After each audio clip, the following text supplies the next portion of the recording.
All right, perfect. So today we will be speaking about A-CDM. I said that. So the next slide, please. I will give a brief introduction about the bigger picture.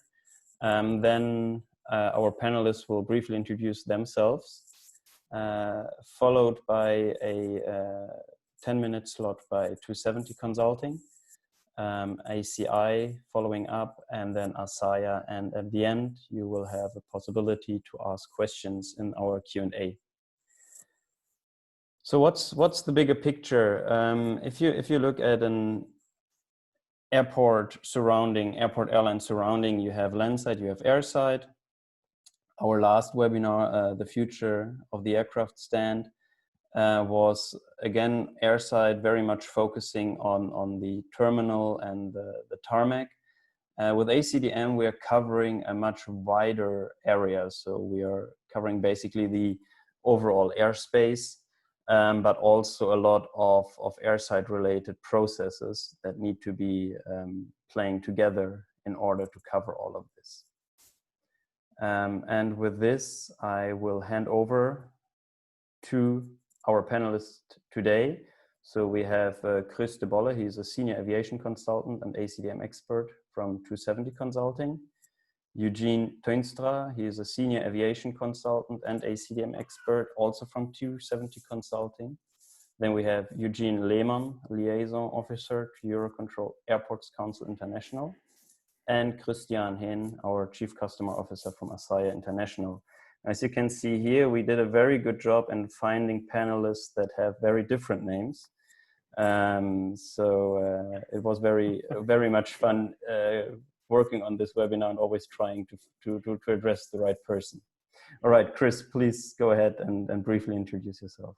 Good afternoon, everyone. My name is Kris de Bolle. I am a senior aviation consultant for 270.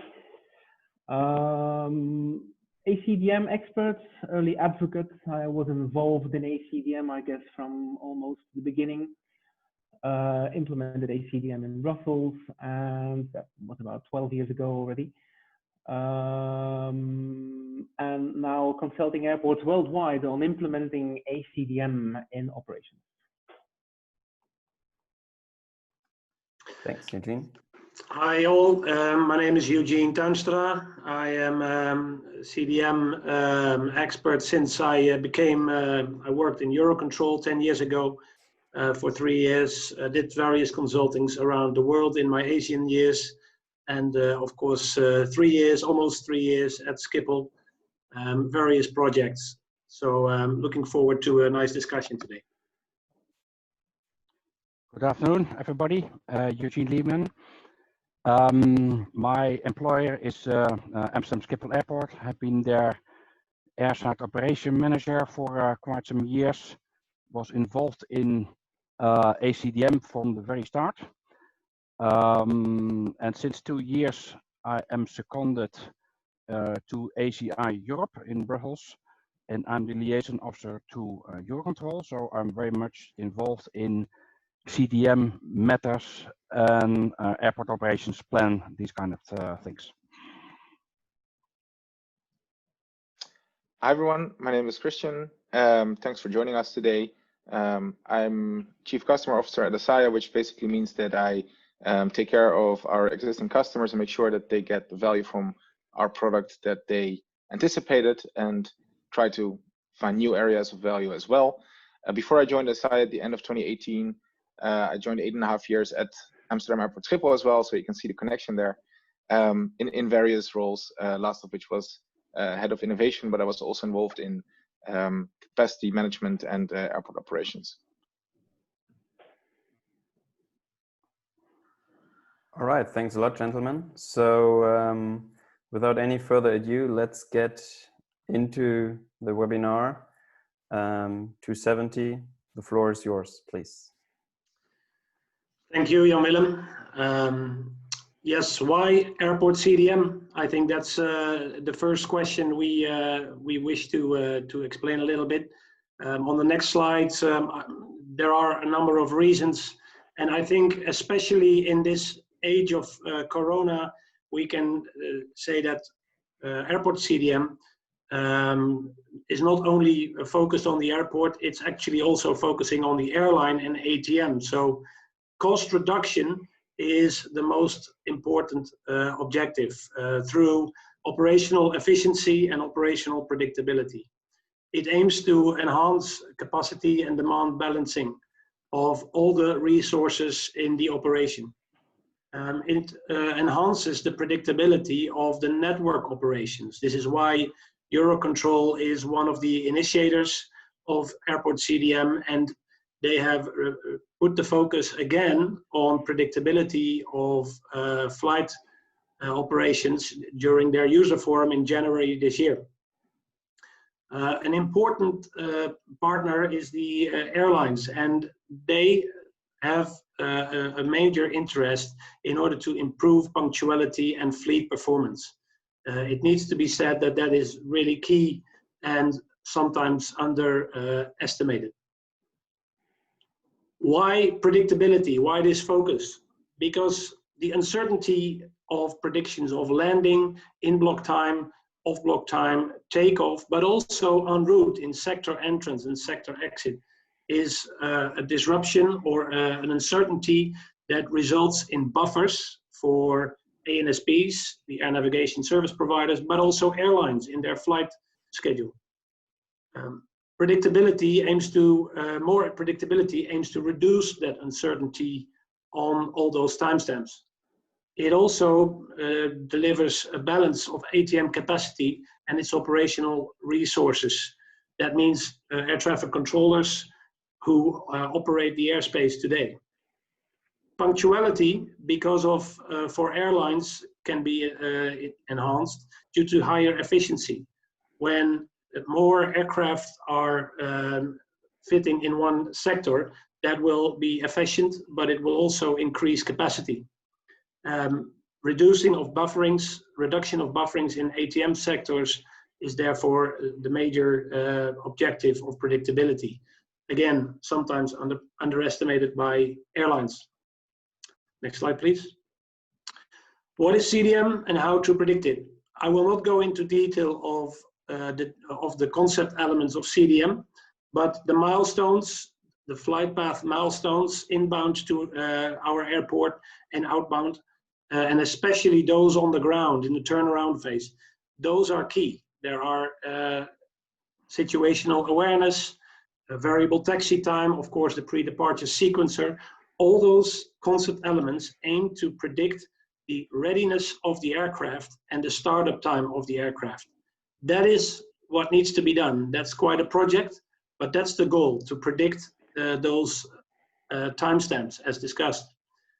The second part is monitor of performance. Without monitoring of performance on predictability, but also on punctuality, and you can break that down into various milestones and various timestamps.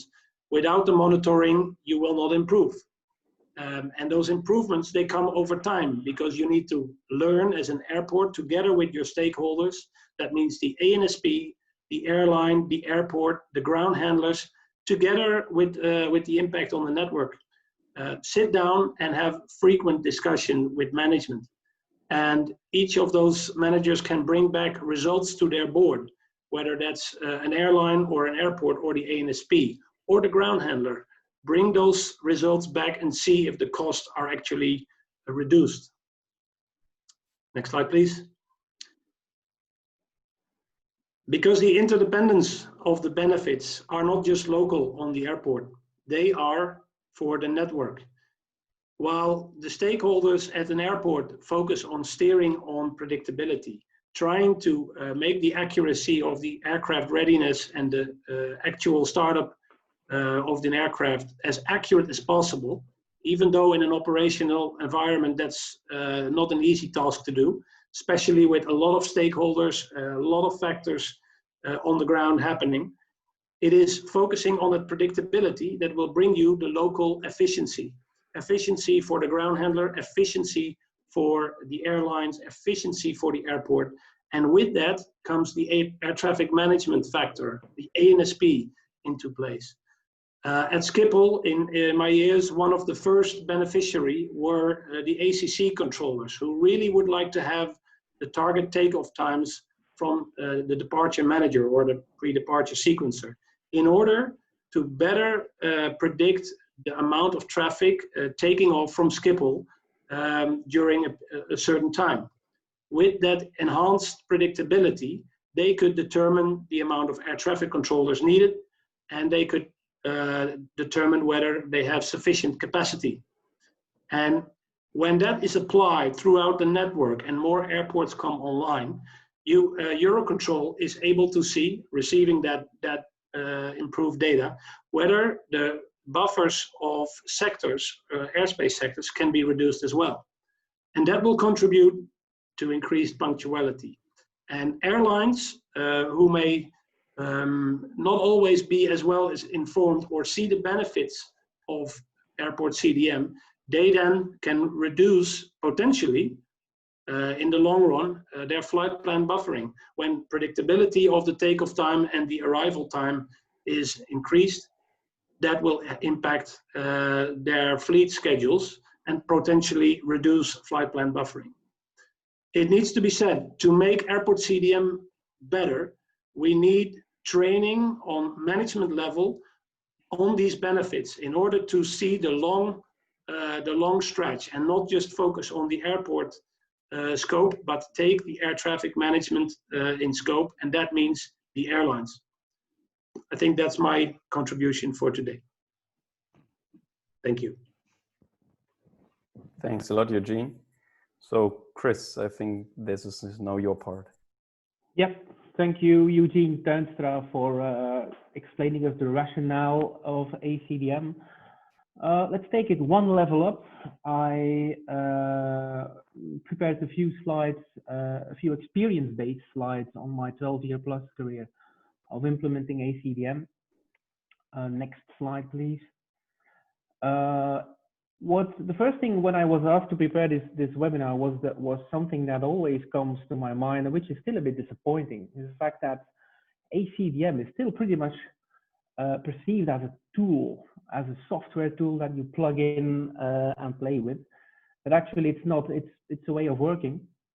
It's a way of life of performing airport operations.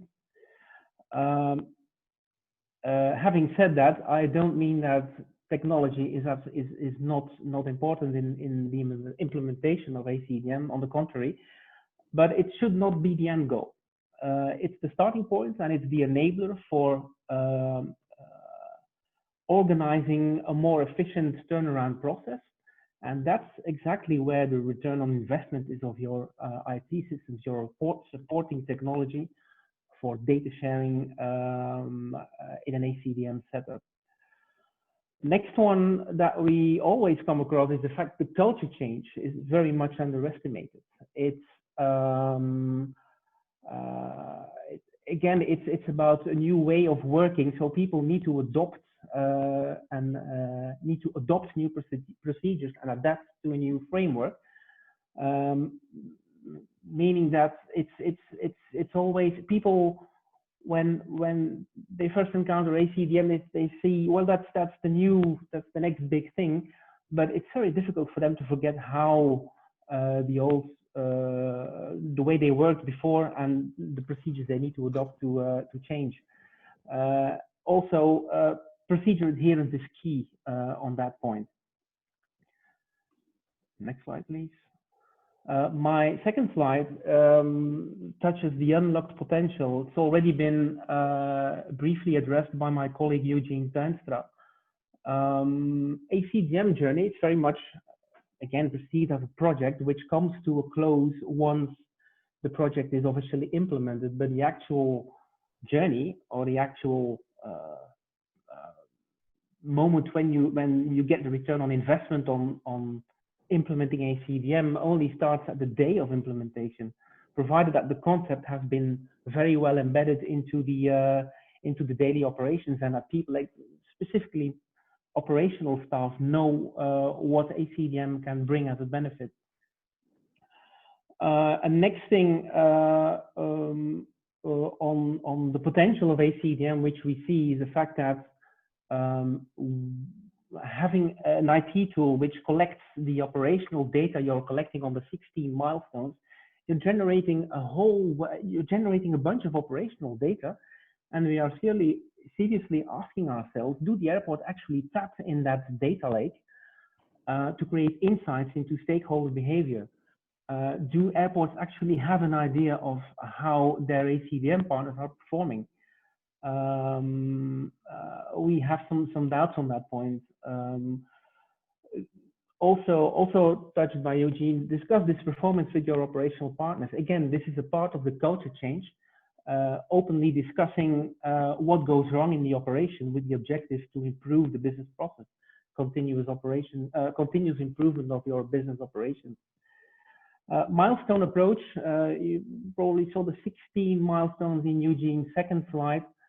There's still huge potential there, both vertically and horizontally. Vertically, in an attempt to get better insights into what's actually happening in the sub-process of the turnaround process. This is still an opportunity there. So this is how A-CDM can definitely be made better.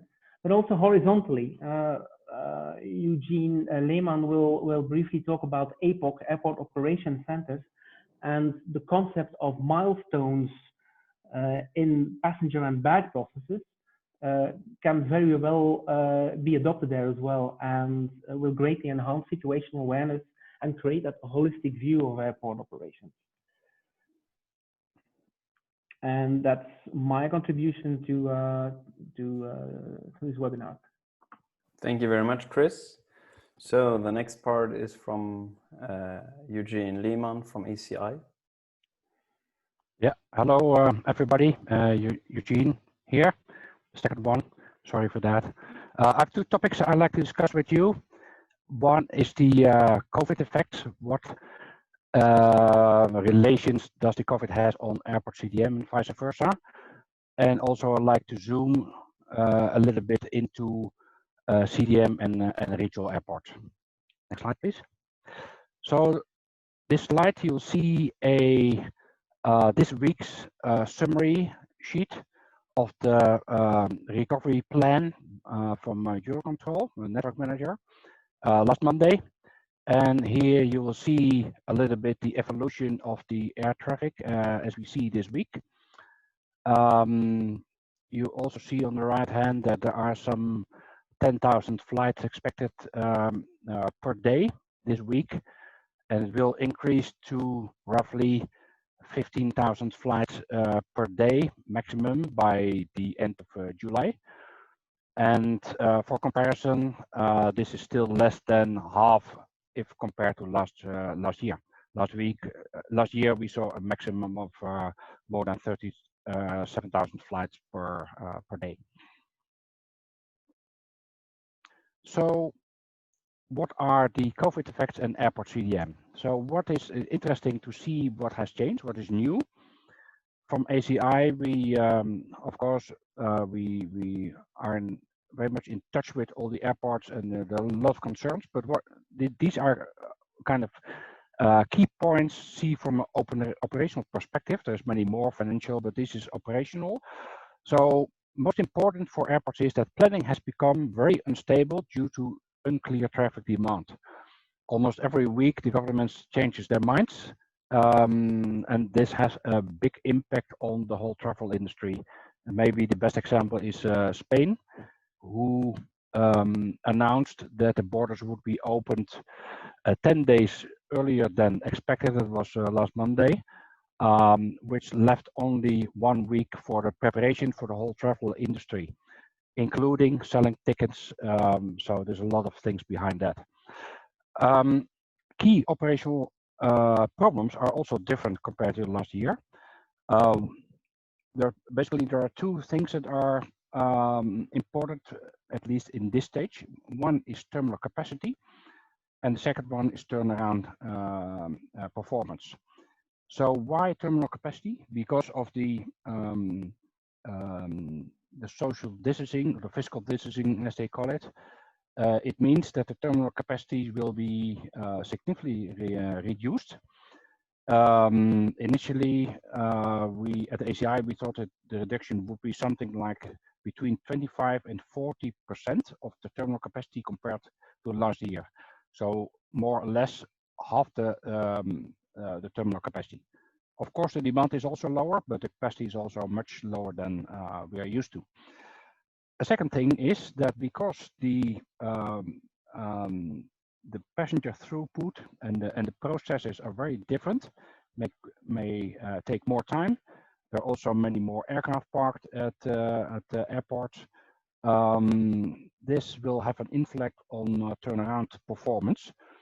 And this is very different from last year, at least it combined two things, terminal and the turnaround performance, because last year the hot topic was ATC capacity.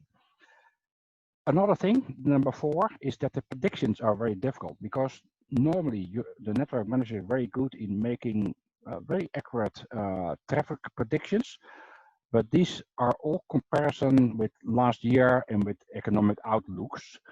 And since they are so dynamic and there are so many uncertainties, it's very difficult to predict what's going to happen.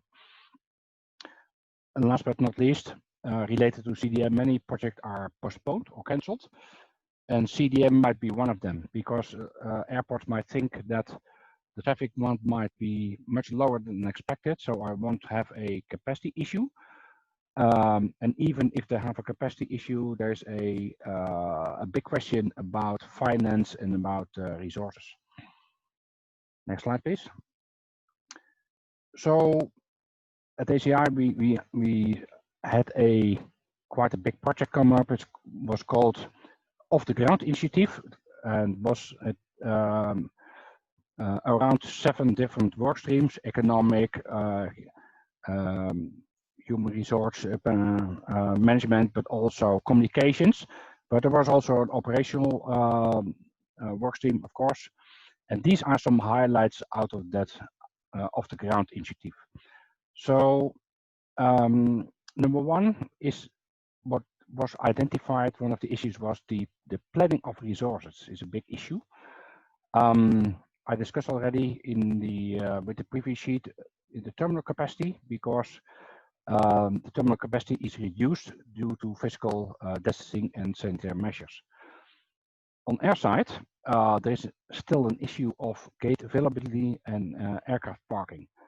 You will have seen pictures of aircraft parked almost everywhere.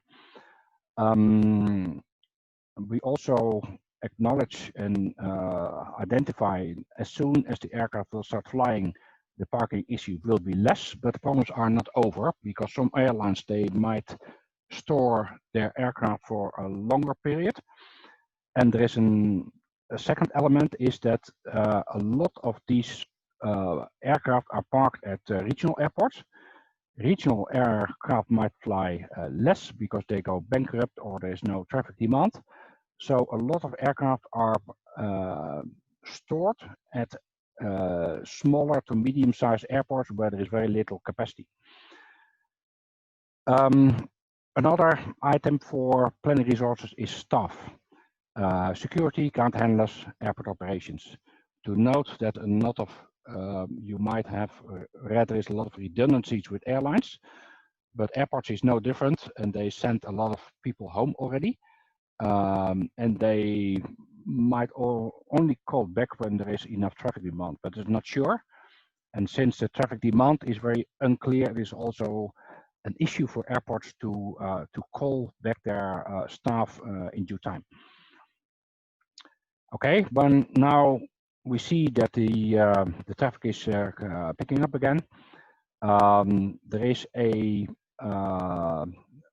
very much an interest in monitoring turnaround performance, because it's directly related to airport capacity, terminal airside. But there's also another one, is that it touches also airline schedules, because if the turnaround time is longer than we are used to see, airlines might not be able to fly their schedules. And if there are delays into play, it might also touch night curfews. to know that airports that have already an APOC, Airport Operations Center, they have a clear advantage because there you have all the information in one place. You have all the decision makers, the actors have in place. So if your airport would have made the wise decision to implement an APIC already, you have a clear advantage here. Next slide, please. CDM also caters for demand capacity balancing. And with demand capacity, it is important for two reasons. One is because your airport may have less capacity, and because of the uncertainties that I mentioned. So the baseline for proper planning and demand capacity balancing is an airport operations plan. Because, and the reason for that, it improves predictability, and that's already mentioned by Kris and by Eugene. Predictability is one of the key elements of Airport CDM. Number two, when that's a big question that we have at ACI now is when will traffic demand exceed airport capacity? And not compared with last year, but with today's airport capacity. We, at the moment, the traffic demand is something like between 20 and 30% of what we've seen last year. But during the summer months, July, August, we anticipate that the first airports will show up where the traffic demand will hit the available airport capacities. So it is very important to keep a very close eye on the plus and minus of your airport demand capacity balancing. What is also interesting is because there are so many uncertainties and there's so much things that we don't know because we have no historic information. It also makes sense to maybe to simulate to see, okay, what happens if, for instance, the physical distance in the terminal is something like 1.5 meters or maybe 2 meters. What will happen with the passenger process? So it might be interesting to know that there are several simulation projects underway, and we expect to have the results within a couple of weeks, and that might be very interesting to share. Another reason why you want to do the runner capacity balancing very early and very often is also you like to identify when the traffic demand will be more than the capacity you have, and you also could play with, okay, and what are we going to do in this case? What are the mitigating measures? Are we able to hire more staff? If not, maybe you can use other parts of the airport, these kind of measures. Another thing is also related to CDM is because CDM is also, say, designed to learn. So you want to know, okay, what solutions work and what doesn't. What did we learn and can be improved, and what we like to share, because the sharing element is also very much a CDM aspect. Next slide, please. So now I go to the second part. Again, what does COVID and A-CDM have in common? What is so special for regional airports? So specific issues that we identified from the off-the-ground initiative are the unclear traffic demand. It is also true for other airports, but maybe it hits the regional airports maybe more than others. Availability of staff is a clear issue especially for regional airports. Stored aircraft, I mentioned already. Also limited terminal capacity because there's much more space needed due to sanitary measures. The same is true for large airports, but typically regional airports don't have many alternatives. Cost savings, very important because most regional airports, they don't make any profit, if at all. And COVID has hit these regional airports very hard. And there's another element, will the local suppliers survive the crisis? And if not, how are you going to operate the airport then? Next slide, please. So what are solutions, CDM solution for regional airports.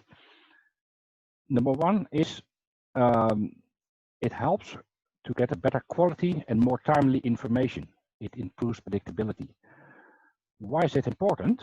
Especially for regional airport, it allows for better resource planning, and resources are expensive. For regional airports, the CDM, say manual and all the requirements may not be easy. So the business case is always not very clear. But with today's technology, some processes can be simplified, but also automated. For instance, TUBTs might be calculated and taxi times might be calculated, and you could use artificial intelligence to better predict what's going to happen. Maybe it's not perfect, but it's much better than we had in the past. Better predictability and better resource planning and automation, that all contributes to cost savings. And I think for a regional airport, the cost saving is very much of interest. All airport staff will collaborate using the same platform and interface. At many regional airports, still not the case. And it's not only beneficial for airport staff, but also for all stakeholders. And last but not least, the reliable and timely information is essential to restore confidence in travel and improve travel experience. There are still a lot of holiday makers and travelers who would like to travel, but they're not sure if it is safe enough. So we need to regain their confidence, and that can only be done with improved predictability and sharing accurate information, because that helps them to restore confidence. That was my contribution for ACI. Last but not least, well, there's a summary. If you're interested in what kind of documents we have produced in ACI, here you see the link. And if you look at operations and business continuity, you can see safety and airside operations and scheduling and capacity. Thank you. Thanks, Eugene. So last but not least, Kris, please go ahead. All right. So to round the topic off, I would really like to take a little bit of time and say, how can we make A-CDM sort of A-CDM 2.0? So how can we make it even better than it is today? And before we look forward, quickly want to take a small step back. Because what's really interesting is aviation comes from an age where you had a control tower and it was a little terminal, and there were 2, 3, 4, 5 aircraft a day, and there was nothing but a schedule. And an aircraft would come or it wouldn't come, or it might come too late. Airports would call each other, hey, this flight is actually delayed today. So very primitive, and it worked because there was not so many flights. But as flying has gotten cheaper and more accessible, and in many big countries like China and India, the middle class has developed, the demand for air travel has boomed, and airports have gotten bigger and bigger and bigger. The demand for air travel has increased even faster. And one of the problems is that the demand for this air travel has increased faster than airport capacity, because airport capacity is very expensive, takes a long time to build and to develop. So there's this pressure on the system in order to make sure that everything still goes through. And let's not forget, the way that we communicate with aircraft, VHF radio is a World War I technology. The way we locate aircraft, even still today, radar is a Second World War technology. So the world has changed, but the way we manage aviation operations has not changed that much, and that's one of the problems.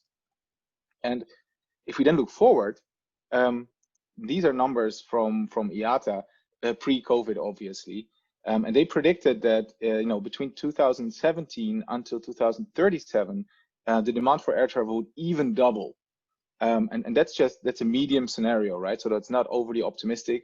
You can see the green line here, which is the optimistic scenario, is even more. And sure, COVID will play a role and will hit these numbers. But also, if we look back, then we can see other crises, such as 9/11 and 2008 financial crisis. They did impact aviation. But if you zoom out, then again, and look at several decades, it's just a small hiccup in the line. And maybe COVID will be a bigger hiccup, yes. and maybe it won't double from 2017, but it's pretty sure that we're still heading in that direction anyway. So the whole reason why A-CDM was introduced, in order to make everyone collaborate much more closely, in order to make better use of the available resources, is already required today, but will be even more required going into the future. So from my perspective, A-CDM is really an optimization framework. We're trying to make the best use of the available infrastructure and resources. And when we look to an airport, that means the best use of aircraft stands, taxiways, runways.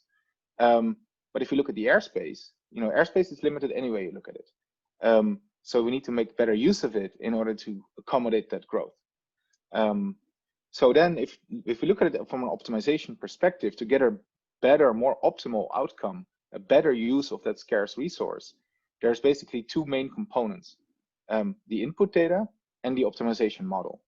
And I think what A-CDM did is that they introduced a collaborative framework where people share data with each other, where they talk about in common words. So they use the same definition. So when an aircraft takes off, everyone understands exactly what that means. And it doesn't mean that one person thinks it left the gate and the other one thinks it actually left the runway, because that was actually the case. So introducing common definitions, sharing data, that has already made a big step in the optimization part, in the model. Is there room for improvement there? Yes, sure. Even there, machine learning and AI, which is typically very well suited in order to make these optimization problems based on a lot of different input variables, can bring improvements there. But today I want to focus on what goes into the optimization. There's a term, GIGO, which is garbage in, garbage out, that typically applies to these optimization problems. If the input data that you put into the optimization model is not accurate, is not good, then it doesn't matter how great the model is, the output will still be suboptimal. And I think that's one of the problems that we face today with A-CDM. And so I want to highlight two key things that I think we can improve today. One of the most important milestones in A-CDM has to do with when the aircraft goes off block. And why is this one important? Because it basically determines when is the aircraft introduced into the system, and everything else from there, the taxiway usage, the runway usage, the airspace usage, all depends on that moment, right? And not for one aircraft, but for all the aircrafts together. And currently, today, the ground handler is responsible for continuously updating the target off-block time, which is the time when he thinks he'll be ready for the aircraft. Now, what we see, the data that you see on the slide here, is some research that we did on data that was available from some of our customers, is that the accuracy of the target off-block time is actually quite low.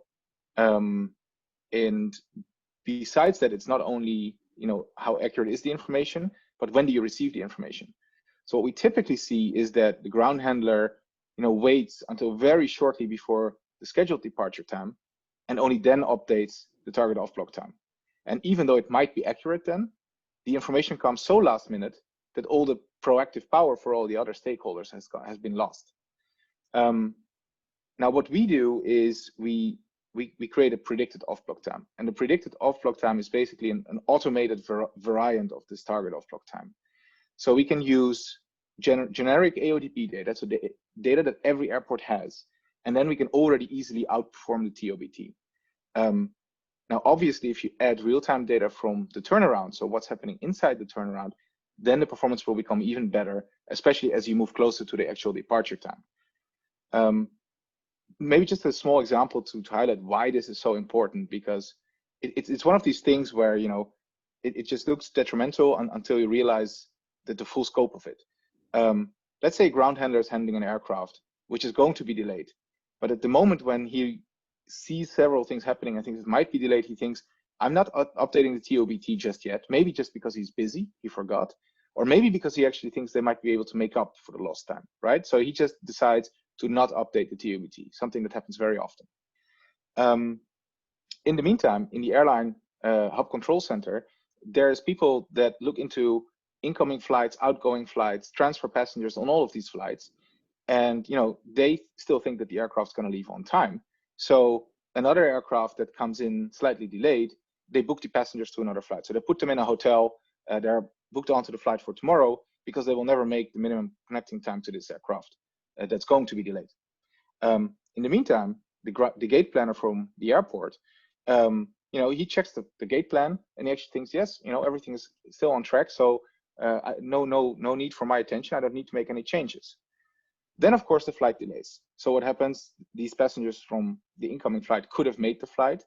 The flight that is going to the same stand next is actually already waiting, while the other flight is still there, because the update came too late and the gate planner didn't realize. So now one delay is causing another delay. The aircraft that's waiting is burning kerosene, so cost for the airline as well. And in the meantime, in the airspace, we got the scarce resource of airspace. We have a slot that's just empty that could have been used otherwise. And further on, we'll have a problem because the slot wasn't planned for, and all of a sudden there's an extra aircraft that we need to accommodate. So you can see how it all trickles down into the entire system. So if we have earlier and more accurate information about when the aircraft leaves, all of that stuff downstream can be better optimized. Now, the second thing that I shortly want to talk about is feedback. And I want to use the example of driving blind. If you're in Amsterdam, for example, and you need to go to Berlin, and someone will tell you, close your eyes and you'll drive straight for like 20 seconds, then you turn left 90 degrees and you drive another 10 seconds, and he will explain you the entire way to Berlin. Would you feel confident driving to Berlin like that? I don't think so. The morale in this story is that you need feedback. So you need feedback on what you're doing so that you can actually steer, so that you can see what's happening and act and react in order to make sure that you achieve your goal going to Berlin. And the same goes for managing turnarounds. Because the second point I want to make is that the CDM milestones are great, but between in-blocks and off-block, that's a huge black box, and that's not being addressed today in A-CDM. And therefore, airlines and ground handlers, how can you manage what you can't measure, right? So whatever happens in that turnaround, they don't get the feedback on it, and they cannot act and react on it. So, for example, if a fueler comes late, typically you will see someone stand, should the fueler not have been here? Or the pilot, why is the fueler not here? Should have been here like 10 minutes ago. That's 10 minutes lost. That's serious time. If you have real-time information about all the important milestones of the turnaround, you can directly see when things go wrong, and you can directly act in order to mitigate the impact of that on your overall on-time performance. And it's not just about reducing delays, because even if you have 0 delays, if you have all that time about all that data, and that's actually what Kris Bolle also said, if you have all that data, you collect all that data about your operations, you can analyze it and you can find room for improvement. So an airline might actually be able to do quicker turnarounds, and overall that have, that one turnaround that's shorter, whatever. But if you have a 2-minute save on all your turnarounds, then look at your flight schedule again. Can you fly an extra leg somewhere in your entire schedule? Reduce the cost of a turnaround, either because you get a better grip on your suppliers that you're paying to deliver a certain service. Are they delivering? Do you actually know? On the other hand, a lot of airlines and even ground handlers, they got quite a lot of staff to sort of break the black box problem for them, right? So they have a lot of staff at the aircraft to visually observe what's actually happening, what happens. But human is not perfect. If he's standing on one side of the aircraft, he cannot see what's happening on the other side. So you can, by getting this full real-time visibility, you can also reduce your cost in that aspect. And last but definitely not least, this pressure on the aviation system that I talked about also has negative effects on safety. The pressure is on, people need to deliver, operate in high speed, full pressure, limited space. So adhering to standard operating procedures and following safety guidelines is crucial. Unfortunately, it doesn't always happen. By monitoring what's happening in the turnaround, you could potentially also monitor safe behavior, and therefore make aviation safer as well as more optimal. So thanks. That was my contribution to today's webinar. Right. Thanks, Kris. So to sum it all up, what are the key takeaways, and how can we really make a good thing better?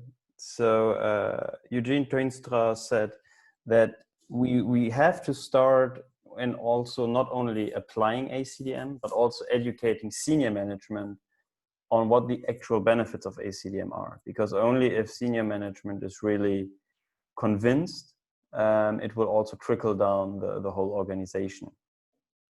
Another thing, and that goes in line with this, is to really make A-CDM better in the future.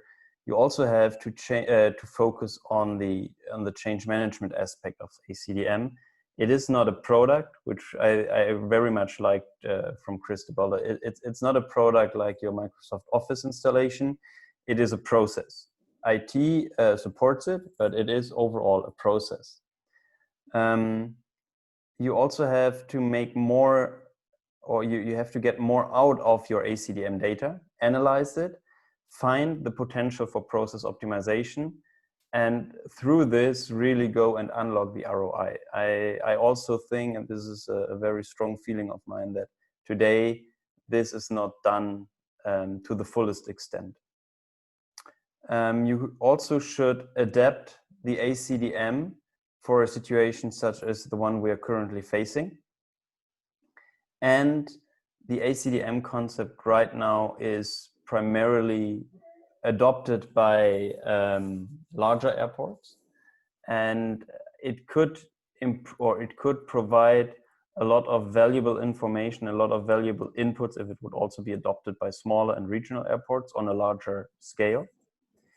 You can also, or we as an industry should go and use technology in the future to make A-CDM more reliable, more predictable. So use automated predicted milestones that are more accurate than they are today. And especially, and I think that is a very important thing, our industry is prone to still have a lot of manual processes, and these are the ones we definitely have to get rid of. And last but not least, as Kris just said, we have to work on a much more granular milestone basis for the future, so that we can track much more processes and optimize these processes accordingly. So that's it from our side. The floor is now open for questions and answers. And there is actually already a very interesting question. And I'm glad this person already asked the question last webinar, so I had a chance to train his name. It's from Shremek from Toronto. So his question is, TOBT monitoring. Are any European A-CDM airports tracking targeted off-block time quality? And if so, what is the target percentage and logic used, such as T-5, T-10, T-15 minutes from final TOBT posted? So maybe we first answer this part and then the second part of his question. Shall I? Yes, please, go ahead. I am not aware of massive TOBT quality reporting and sharing.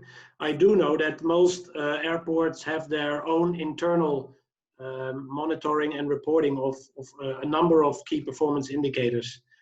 What should happen is that Eurocontrol and perhaps ANSPs in the nations take the lead and demand transparency of reporting in order to start have a discussion on quality.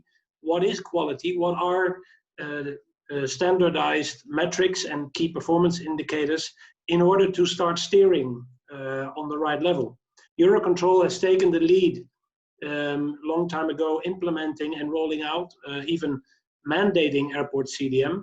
I think Eurocontrol, in Europe at least, is the right stakeholder to start mandating reporting and standardizing, harmonizing that reporting on KPIs like the TOBT. Thanks, Eugene. The second part of the question is related to COVID. So if these metrics, or if the TOBT metric or any other metrics, the question is, are they affected by COVID due to airline or ground agent staffing levels? Eugene, or anyone else? Mm. Eugene Leeman, would you like to take this? Yeah. I'm thinking about giving an answer, but not sure what to answer. So let me think again. Okay, then I would say let's come back to this question in a minute. François Chazelle also has a very interesting question. Maybe Kris Hen, for you. Thanks for the presentation. Good point from Christian about including turnaround milestones. How about adding taxiing milestones using ground radar data? Yeah, good point. I'm pretty sure there's value there as well. I think what could be a challenge is each airport obviously different. Each taxiway system is different. Could be a challenge to find generic milestones if you want to, standardize this across the board, which would be beneficial. On an airport level, you can of course always do it, but I think in general that's the ground radar data or data from flight radar 24, for example. There's so much opportunity in this data as well, from many aspects. So like real time, right? Like how can actually a runway incursion still happen? You can ask yourself, because you can actually, based on ground radar data, you can predict the path of a vehicle or an aircraft. And therefore, if you also have real time data available about, what's your current runway usage, which runways are active, you can basically predict runway incursions. Does it matter? Does it mean you will always get it right 100%? Probably not, but it's much better than what we have today. So I think, in a real-time environment, you can actually use ground radar data for a lot of interesting use cases, also related to safety, but also to, queuing times, taxi queuing times. But also, if you take the historical data again, back to Kris de Bolle's point, analyze this data, and where airports usually today have sort of standard maintenance plans, regardless of how the infrastructure is being used, if you have ground radar data or flight radar 24 data, you actually have data about how your infrastructure is being used. So why fix a piece of tarmac that has been used only 10% as much as another piece of tarmac, right? So you can actually adopt and make your maintenance schedules relative to the usage of that infrastructure. So yeah, don't get me started. There's a ton of interesting things to do with that as well. Yeah, and maybe I can add to that not only milestones is of interesting to monitor this, but also just collecting data. At Eurocontrol now we have a project running to consider to install ADS-B receivers on various regional airports, because we lack information, we lack data. Why would Eurocontrol or the network manager do that? Because we want to have a better quality of information about moving aircraft. A good example is before COVID hit the airports, we started to have a project for the Greek islands. They have big issues with capacity, but also sharing information. To know that even today that the air traffic controllers, which they have a lack of tools in their little APC towers, they just phone up to Athens when an aircraft is airborne. I mean, this is not of how you manage data these days. So automation can play a big role here. And don't get me wrong, even at CDM airports are not to be won. Eurocontrol, you might be aware they have offices quite close to Brussels Airport. So what we did is we put a ADS-B antenna on the roof of the Eurocontrol building, and we compared the CDM information with the ADS-B information. And to our surprise, we came to some interesting deviations. For instance, that the arrival and departure at the gate was a difference of something between 3 and 4 minutes. That doesn't sound a lot, but it is a lot. So there's a lot to be won with collecting and to improve on the quality of data. Thanks. And coming back on Premik's question regarding KPIs, that he's expected to see to improve. Reduced flight demands, I would think, result in reduced delays, less fuss going on in the turnaround phase. So I would expect to see improvement on adherence KPIs, TOBT, TSAT, and TTOT adherence. All right. Cool, thanks. There's one question from Richard Brook. Who should drive A-CDM implementation and enabling technology? Should it be the airlines? Should it be the airports or the handlers? And who should pay for the cost? He appreciates the logic for the long-term savings. Maybe I can give an answer there. I think, first of all, managers should drive from a cost perspective, whether from any organization, the need for more efficiency and predictability. They should do that by education, learning what can be gained in their organization, and discuss with colleagues, management, how they can improve efficiency, reduce cost at the airport of interest. And that's where it starts. Typically, we see airports leading the projects and the initiatives. However, we see ANSP, and in Europe, especially Eurocontrol, a main driver of implementation and connection to the network manager of Airport CDM airports, because they need that predictability in the network in their airspace. So whilst ANSPs are a driver, it should also be airlines, airports, together with the ground handlers that would say, hey, let's improve and reduce costs at our local airport. It should be a driver from all. Typically, the cost can be even subsidized. Sometimes we have a lot of projects that are subsidized by the European Commission or European Union. We see that the airport does a lot, but also ANSPs often take costs, whilst the other stakeholders need to provide resources in terms of project partnerships, so human resources. Yeah, I think there's a tendency outside of the Eurocontrol influence zone. I think there's a tendency for the airport operators to take the lead. I've always been slightly disappointed in the fact that the handling agents are quite invisible when it comes to A-CDM implementation, although they play a pivotal role in A-CDM, specifically on the key, their responsibility on the key milestone like TOBTs, for instance. All right. Thanks a lot for your responses. We got another question from Isaac Prabhu. He is visiting us today, or he's attending today from India. And his question is, most of our Indian airports are having night parking constraints. Since now all the aircrafts are grounded, the parking bays are occupied. How or what technique can be adopted through A-CDM which can help in accommodating the rising aircraft movements?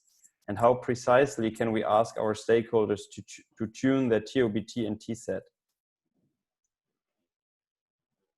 So maybe I can give an initial reaction on this question.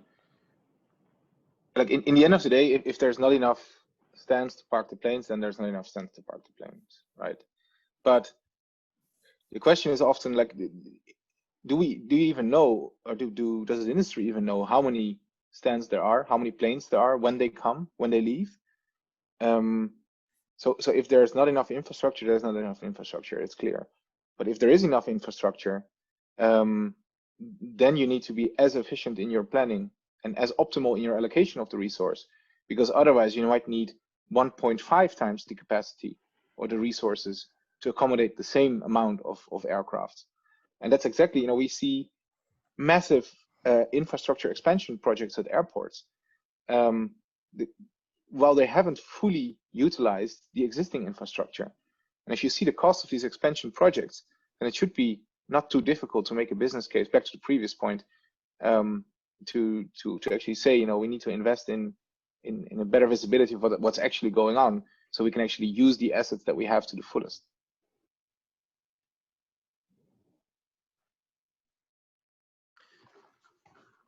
Maybe I can answer the second part of the question on the TOBT. Yes, please go and ahead. the TSAT.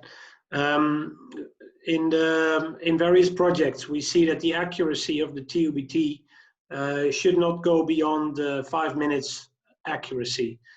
When an airline or ground handler tries to update with 1 or 2 or 3 minutes, that typically does not add to the predictability for other stakeholders, such as the ANSP, air traffic control in the tower, who would like to have this TOBT, or the network manager.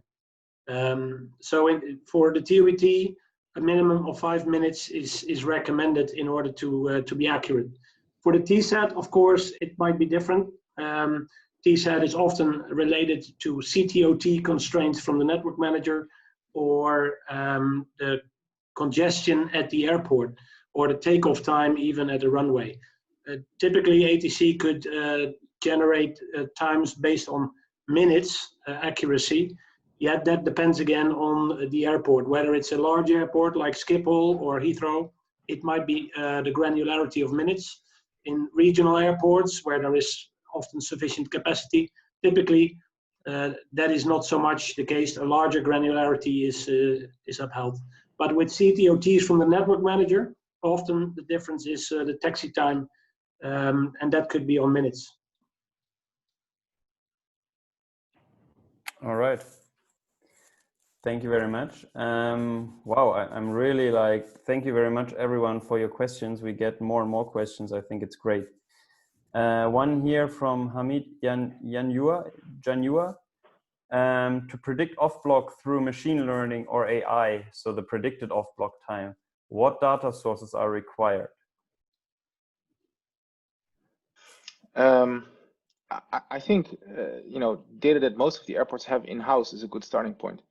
So for many of our customers, we start with creating an off-block time predictor based on general AODB data.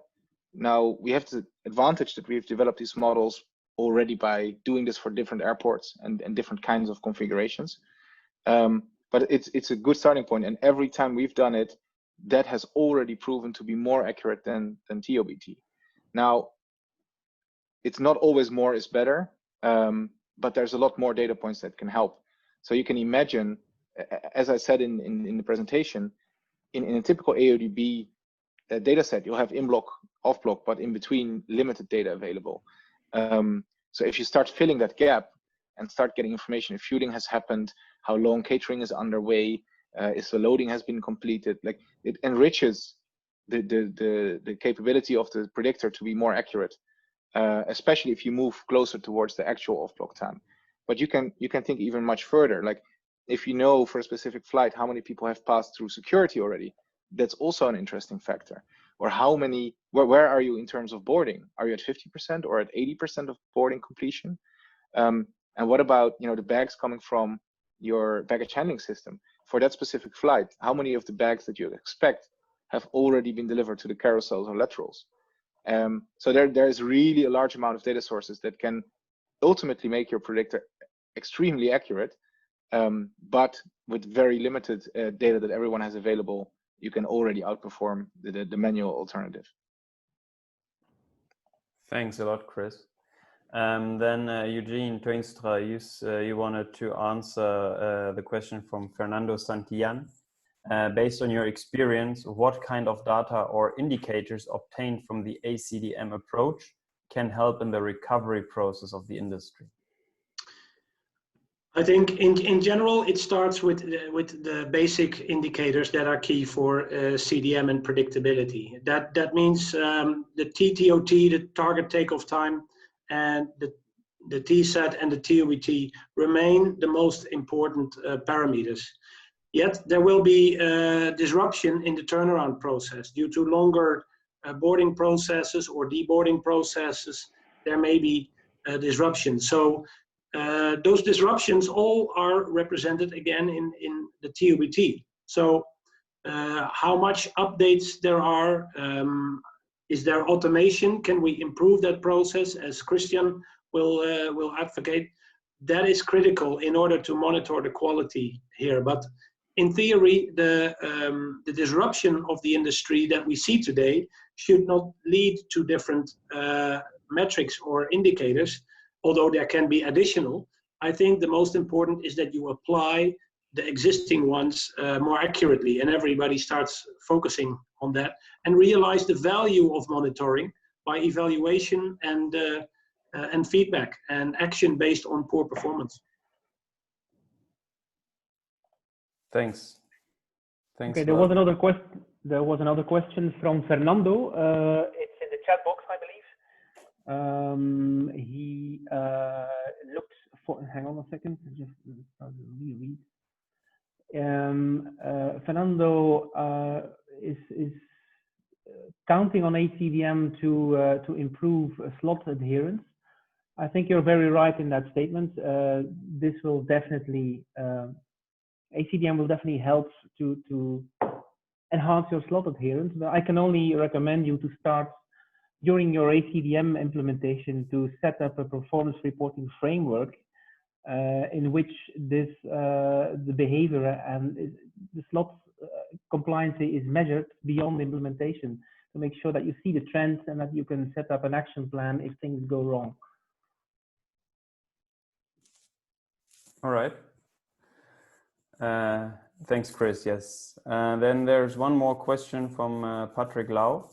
Smart airport topic is quite popular in aviation now. How can AI or other technologies improve the accuracy of milestones of A-CDM, such as TOBT? I question any video analysis can help on this topic. Any limitation and concerns we need to consider? Kris, I think that's your topic. I'd be very happy to show you someday, Patrick. Like we've done the experiments on live data sets multiple times. So we actually know it can help. We can show you exactly how much it can help. So that's basically all I can say. So happy to follow up with you on that and show you a bit more detail. Yeah, and maybe I can also say a little bit here. It's basically, if it is video analysis or any other kind of neutral and objective input, basically has the most important benefit of having this always available and 100% unambiguous. We all know that when you are working on the ground, it can become very difficult to keep track of going forward with your processes and so on, and you might miss updating the TOBT, you might miss updating a timestamp. I think that's one of the key aspects, that using modern technology such as computer vision, this is no longer the case. And with this, you can really improve the overall results. All right. So I guess that's it for the moment. There are no further questions. Thanks, everyone. It was a great webinar. A lot of very good questions. It showed that people are very knowledgeable that attended this meeting. So I think A-CDM is kind of the expert field within the aviation industry. I wish everyone a great evening or a great day, depends on where you joined us. Happy to see you for our next webinar in July. It will be about sustainability on the ground. We will upload the video to YouTube, so we will send you a link tomorrow so that you can revisit it, share it with your colleagues, with your friends. Yeah, and whenever you have further questions, Kris, maybe you can go to the next slide. Feel free to reach out to any one of us. We are more than happy to accommodate your questions. For the moment, that's all I can say. I wish you a great day, great evening, and see you next time. Thanks again. Thank you, Jan. Thanks, everyone. Thank you, Christiaan.